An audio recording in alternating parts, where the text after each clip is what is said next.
Has anybody ever told you that you need to be the leader of your dog? Or maybe you read an article somewhere that said you need to make your dog submit to you and you need to dominate him. Yeah, this advice actually makes me cringe a lot. I don't even want to share with you all the bad advice I read about out there in the world, but I do want to talk about how it is just that, bad advice. Now today, I'm going to share with you why that advice is not going to help you build a relationship with your dog, and what you can do to make this a loving, lasting relationship that meets both canine and human needs. Michelle here with How to Train a Dream Dog.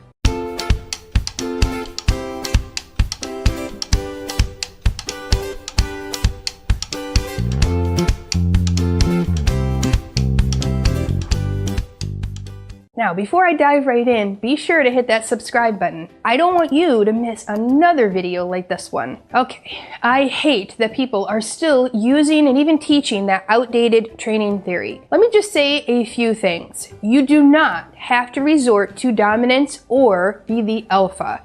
You do not have to make your dog earn privileges. You do not have to make your dog submit to you. You also do not have to withhold attention or affection, and you do not have to walk through the doors before your dog, or eat before your dog, or keep your dog strictly at your side for the entire walk. Not only do you not have to do these things, you should not. Nope, nope, and nopity nope.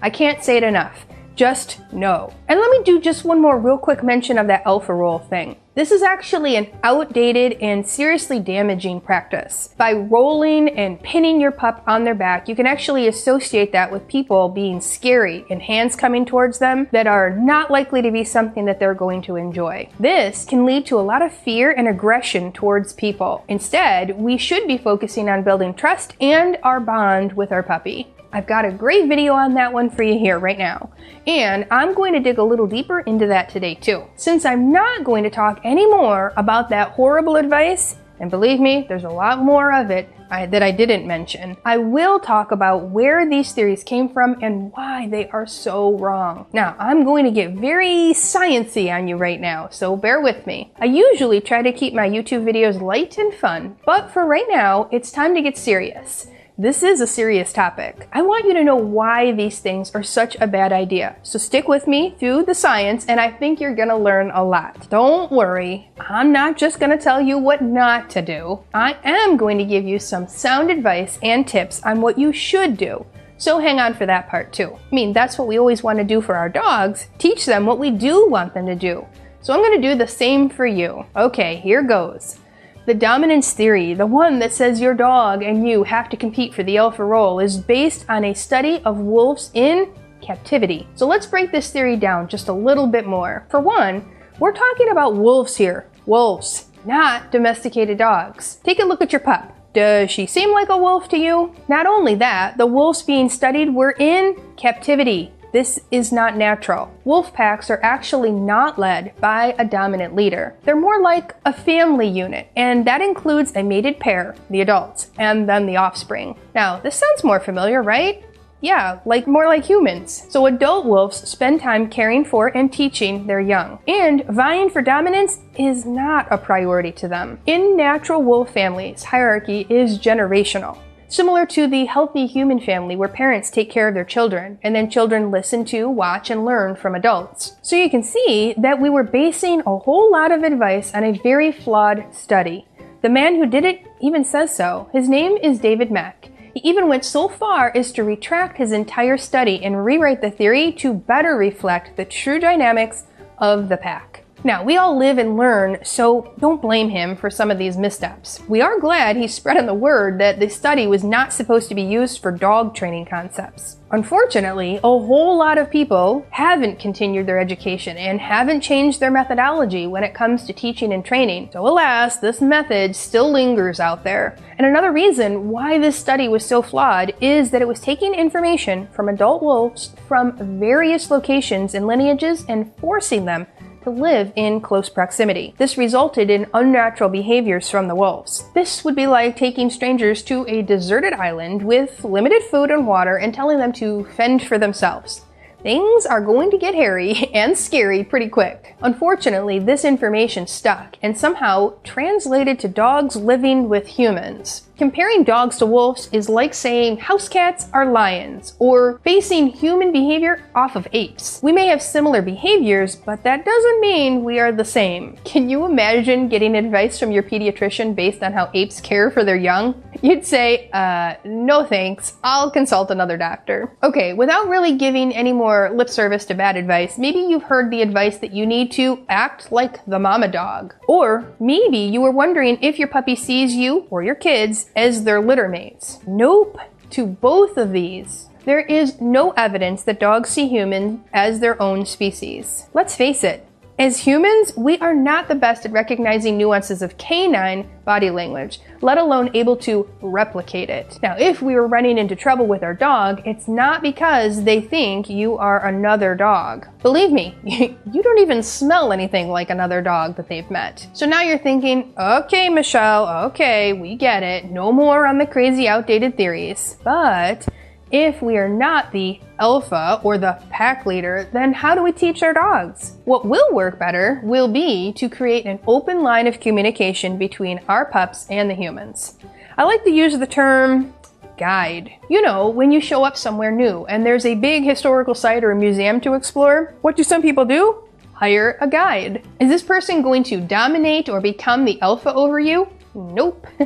They're going to teach you and educate you, and you'll probably, hopefully, enjoy it and learn a lot of new things. As mentioned in this video here, how to correct unwanted behaviors, puppies don't come equipped with an understanding of human behaviors or expectations. It's our job to teach our pups the rules for living in our home and build the behaviors that we want to see from them over and over. Of course, it is also our job to understand how our dogs think and work, and to let go of that notion that we need to control every move.